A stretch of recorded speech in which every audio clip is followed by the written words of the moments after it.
My name is Kay, and I'm 30 years old. I currently live in Rochester, New York. Overall, like my childhood, I remember it being happy, but it was a short-lived childhood because I learned really young, that my dad was an alcoholic, so it kind of shifted after that. I couldn't trust my instincts, and that was because my parents, they were old-fashioned and they just didn't believe in talking about mental health and your feelings, and they didn't believe in sending me to therapy. They tried, but they couldn't afford it, so I went 5 times. And that was the only time in my childhood where I felt like I was not a waste of space. And they didn't mean to make me feel that way, but I was a sensitive kid and they didn't know how to deal with a sensitive kid. And when you don't know how to handle a sensitive kid, they start acting out and it does become a problem. I think if I had been raised in a household that was like, it's okay to go to therapy, it's okay to feel the way you feel, if they had validated my feelings, there's an entire, my entire adult life would have been different. But like I said, they tried their best. It just wasn't something we talked about. I don't want to villainize my parents because they did the best they could with what they knew how to do. But the moment that I heard the definition of gaslighting, I realized that my entire life, my emotions, the way that I felt, my awareness of my dad's drinking, my awareness of my mom's depression.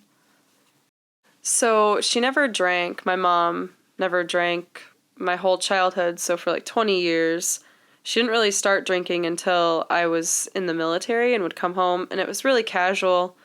Nothing big at first, but she spent 20 years being the sober, responsible parent, having to hide my dad's addiction and like protect us kids. So once we were grown up, I think she kind of was just like, okay, my job's done.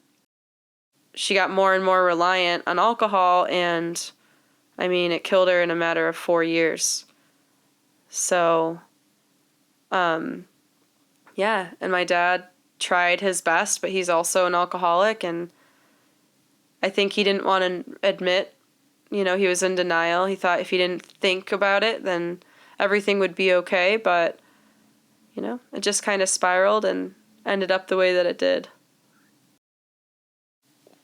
One of my favorite, memories with my mom is just watching her make quilts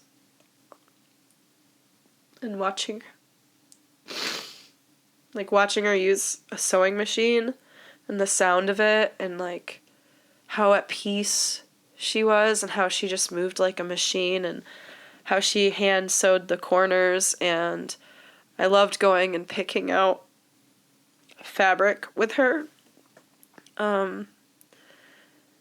She was really creative. She was an artist that she didn't give herself credit for.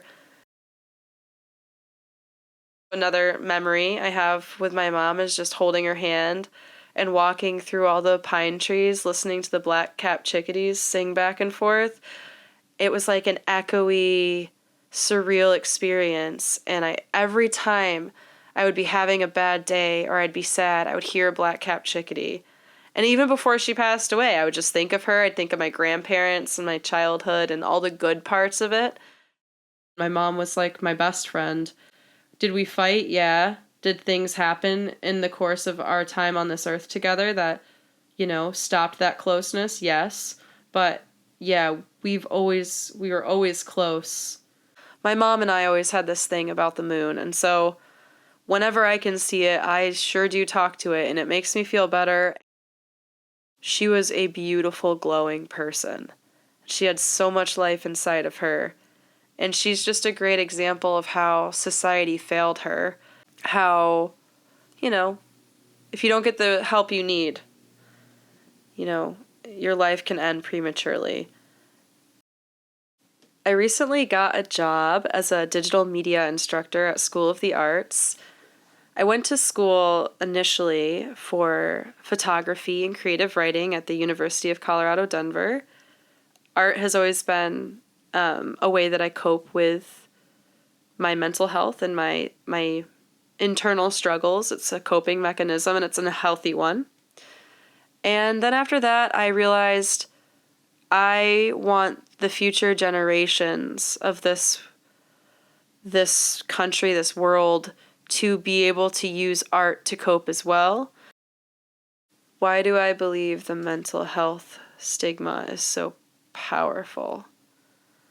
It's something that I think is embedded deep into the roots of our society, and that's why the stigma is so strong, because people are afraid to be perceived as weak or not good enough, and that's it. We all want to be good enough. We all want to be loved. And because of how things have been and the history of our country, we think we can't be loved if there's something wrong with us, and that's just not true. It's just not true.